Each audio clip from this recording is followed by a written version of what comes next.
तो guys here we go हो चुका है और किलियन एम्बापे ज्वाइन करने जा रहे हैं रियल मैड्रिड।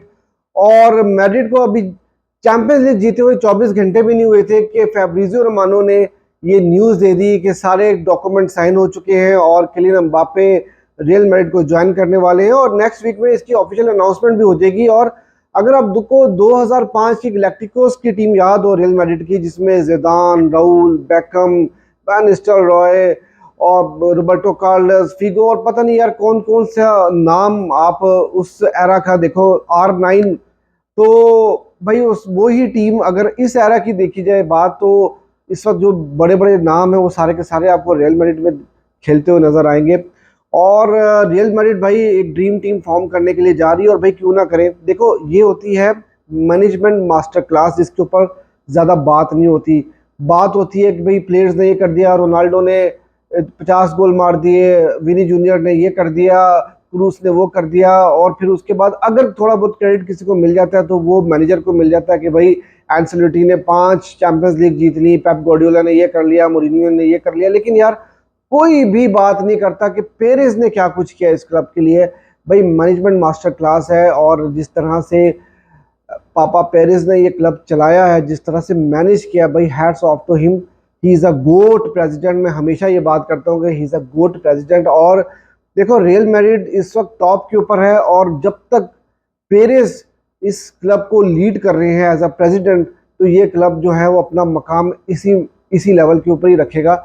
और जब कभी पेरेज छोड़ के जाएंगे तो उस वक्त एक धचका जरूर लगेगा रियल मैड्रिड को कि उसके बाद ये लोग अपना क्लब किस तरह से मैनेज करेंगे, वो चीज़ जो है वो देखने वाली होगी। तो यार ये हैट्स ऑफ टू पेरेज। आप देखो मैं हमेशा ये बात करता हूँ कि बार्सिलोना की जो टीम फॉर्म हुई थी 2009 की 10 की, वो ड्रीम टीम थी बार्सिलोना की, हिस्ट्री की बेस्ट टीम थी और उस टीम को कम से कम 10 साल तक डोमिनेट करना चाहिए था फुटबॉल में। लेकिन हुआ क्या कि सब कुछ अच्छा चल रहा था, लेकिन लापोर्ता छोड़ के जाते हैं, उसके बाद से भाई क्लब की ऐसी की तैसी फिर जाती है। तो यार ये होती है मैनेजमेंट मास्टर क्लास। आपकी मैनेजमेंट जितनी स्ट्रांग होती है, वो परफॉर्मेंसेस जो है ना आपकी, वो ऑफिस में बैठे हुए प्रेसिडेंट से लेकर ग्राउंड के अंदर प्लेयर जो खेल रहा होता है वहां तक हर चीज़ जो है वो काउंट कर रही होती है। और यही सब कुछ रियल मैड्रिड कर रही है। और भाई हैट्स ऑफ टू पापा पेरेस। और मुझे ये लगता है कि ये अनडिस्प्यूटेड टाइप की टीम बनने जा रही है और इसको हराना बहुत ज़्यादा मुश्किल हो जाएगा। और भाई लाइफ बार्सिलोना के लिए बहुत ज़्यादा मुश्किल होती चली जा रही है, क्योंकि एक तरफ जैसा मैंने आपको बताया कि ड्रीम टीम बन रही है रियल मैड्रिड की, दूसरी तरफ बार्सिलोना के अपने इश्यूज जो हैं वो ख़त्म ही नहीं हो रहे, ना ही फाइनेंशियल फेयर प्ले के इश्यूज और उसके अलावा सैलरी कैप के इश्यूज अलग हैं और कॉन्ट्रैक्ट प्लेयर्स के जो है वो अभी भी पेंडिंग पड़े हैं। कुछ समझ में नहीं आ रहा कि बार्सिलोना की डायरेक्शन क्या होने जा रही है और चीज़ें जो जिस डायरेक्शन में जानी चाहिए वो अभी वो डायरेक्शन हमें नज़र आ नहीं रही है। और काफ़ी सारी न्यूज़ है बारसा से रिलेटेड, वो भी अब आपके साथ में शेयर कर देता हूँ। देखो अभी वो सिचुएशन आ गई है बार्सिलोना की। देखो जब ट्रांसफर विंडो आ रही होती है ना, तो हर प्लेयर को लिंक किया जाएगा बार्सिलोना से भी और बाकी डिफरेंट क्लब्स के साथ भी। और हर देखो कुछ ना कुछ ट्रुथ ज़रूर होता है वहाँ पर, लेकिन कितना स्ट्रॉन्गली वो चीज़ें जो है वो लिंक हो रही होती है वो देखने वाली बात होती है। आज की जो बड़ी खबर थी वो ब्रूनो फर्नांडिस की थी, जो मैनचेस्टर यूनाइटेड के प्लेयर हैं उनके बारे में ये बात आ रही थी कि भाई उनको बार्सिलोना जो है अप्रोच करने का सोच रही है। उसके अलावा कोमन की बात आ रही है। भाई कोमन जो बायर्न म्यूनिख के प्लेयर हैं, फ्रेंच प्लेयर हैं, उनके बारे में बात आ रही है कि हैंसी फ्लिक जो है उनको काफ़ी लाइक करते हैं और वो बार्सिलोना की प्रायोरिटी हो सकती है ओवर निको विलियम्स। तो यार देखो अगर मेरा ओपिनियन लिया जाए इसके ऊपर तो मैं निको विलियम्स के साथ ही जाऊंगा। देखो कोमेन बुरे प्लेयर नहीं है और अगर उनकी वर्ल्ड कप की परफॉर्मेंस आपने देखी हो तो वो बहुत ही कमाल परफॉर्मेंस उनकी रही थी। जैसे ही वो मतलब ग्राउंड के अंदर आ रहे थे तो फ्रांस की टीम ही कुछ और होती हुई नजर आ रही थी, लेकिन बहुत ज़्यादा इंजरी प्रोन है। एक तरह के डेम्बले टाइप के प्लेयर हैं। देखो डेम्बले भी सारा 6 साल जो है उन्होंने सारा टाइम जो है वो हॉस्पिटल में गुजारा था। तो हमें इस तरह के प्लेयर नहीं चाहिए, हमें चाहिए निको विलियम टाइप के प्लेयर। ठीक है निको विलियम इतने मेच्योर नहीं है, उनको थोड़ा टाइम लगेगा अडाप्ट करने में। कोमैन मेच्योर हैं, बायर्न के साथ खेलते रहे हैं, हैंसी फ्लिक के अंडर खेलते रहे हैं, तो उनको काफ़ी आइडिया भी है। लेकिन फिर भी I think so Nico Williams जो है वो आपके लिए बेटर ऑप्शन होंगे। लेट्स सी, अभी तो ये बहुत इनिशियल स्टेज के ऊपर बात है, ये देखते हैं कि ये रूमर कितना स्ट्रांग है वो फिर देखा जाएगा।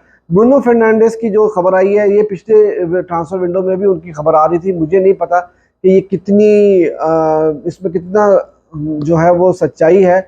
और ब्रूनो फर्नांडिस अगर आएंगे तो कहाँ खेलेंगे, किसकी जगह खेलेंगे भाई, मुझे तो समझ में नहीं आ रहा कि ये लिंकअप क्यों बन रहा है।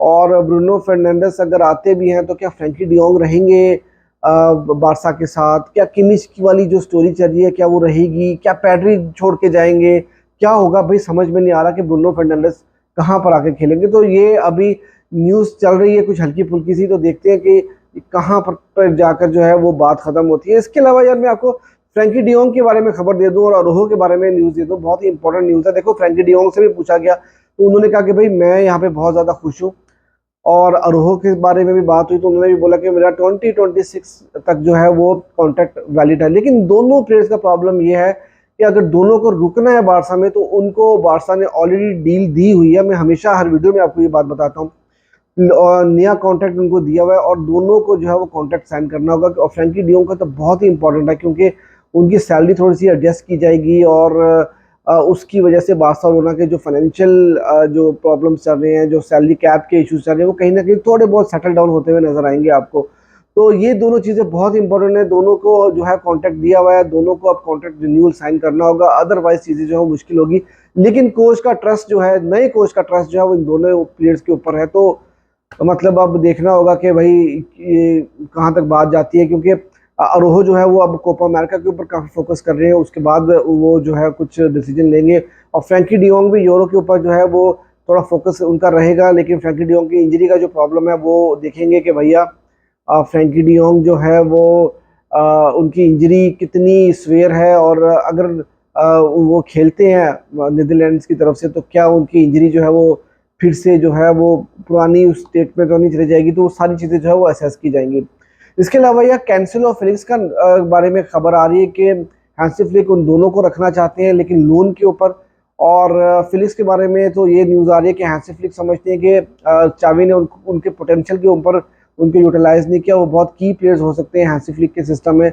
लेट्स सी, मुझे तो नहीं लगता ऑब्वियसली, क्योंकि हैंसी फ्लिक का सिस्टम जो है ना वो बहुत ज़्यादा डिमांड करता है प्लेयर्स के साथ। तो फिलिक्स का जो है वो कभी कभी ऐसा होता है कि कोई गेम उनकी बहुत अच्छी होती है और कोई गेम जो है वो बिल्कुल ही नज़र ही नहीं आ रहे होते, और स्पेशली डिफेंस को सपोर्ट करना जो उनका एक प्रॉब्लम रहा है हमेशा से, और सिम्यूनी के साथ भी, चेल्सी के साथ भी। तो वो वाली चीज डिमांड तो हैंसी फ्लिक भी करेंगे। तो आई एम नॉट श्योर कि ये कितना जो है वो सही साबित होगा हैंसी फ्लिक का डिसीजन। उसके बाद कैंसिलो, देखो कैंसिलो मैं समझता हूँ कि उनको बारसा में रहना चाहिए, क्योंकि आप उनको राइट बैक के ऊपर खिला सकते हो, कुंदे और अरोहो को जो है आप सेंटर बैक की पोजीशन पे खिला सकते हो, फिर बैकअप में आपके पास इंगिनो मार्टिनेज होंगे, कुबारसी होंगे। तो ये एक बड़ा अच्छा ऑप्शन जो है वो आपको बनता हुआ नजर आ रहा है, लेकिन आपको एक प्रॉपर राइट बैक चाहिए। और देखो एक प्रॉब्लम कैंसिलो का भी है कि वो उनका डिफेंसिवली जो उनकी चीज़ें हैं ना वो इतनी खास नहीं है, वो डिफेंसिवली वो इतना अच्छा उनका पिछला सीजन भी नहीं रहा। तो हैंसी फ्लिक को ये प्रॉब्लम थी और ये न्यूज़ भी आई थी। लेकिन फिलहाल लोन के ऊपर अगर वो आते हैं तो मेरे ख्याल में आपके लिए एक बहुत ही अच्छा ऑप्शन होगा राइट बैक की पोजीशन के लिए। फिर भैया सेजो रोबर्टो की जो है वो बात आ रही है। सेजो रोबर्टो का जो कॉन्ट्रैक्ट है वो फीका पड़ता चला जा रहा है, और सेजो रोबर्टो जो है वो अब बारसा से बाहर जाते हुए नजर आ रहे हैं। तो ये भी एक बड़ी इंपॉर्टेंट न्यूज़ है। तो अब बार्सिलोना का एक ये प्रॉब्लम भी आ रहा है कि बार्सिलोना अब जो है वो सेजो रोबर्टो के साथ नहीं चलना चाह रहा, और उनको डिले करना पड़ेगा बारसा के साथ, वेट करना पड़ेगा कि अगर एंड तक बार्सिलोना के रजिस्ट्रेशन में अगर कोई जगह बचती है तो वहां पर फिर सेजो रोबर्टो कहीं ना कहीं एडजस्ट होंगे, और ये काफ़ी रिस्क होगा उनके लिए। इसकी वजह से उनका जो कैंप है वो अब दूसरी टीम जो है वो ढूंढ रहा है।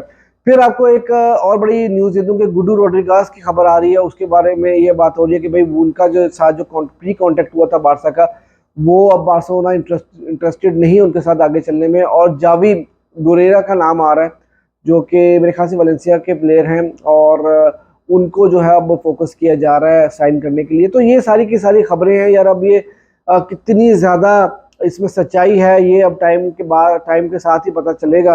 लेकिन जो अपडेट्स थी वो मैंने आपके साथ शेयर कर दी। सबसे बड़ी खबर तो किलियन एम्बापे की थी, वो मैंने आपके साथ शेयर किया है। तो अब देखते हैं कि भाई आगे क्या होता है। ये वीडियो आपके लिए मैंने सारी की सारी न्यूज़ के साथ भर दी है, और जो जो खबरें थी वो मैंने सारी आपके साथ शेयर कर दी हैं। अगर आपको वीडियो अच्छी लगी तो प्लीज़ वीडियो को लाइक करना ना भूलिएगा, और मेरे चैनल सब्सक्राइब करना बिल्कुल ना भूलिएगा।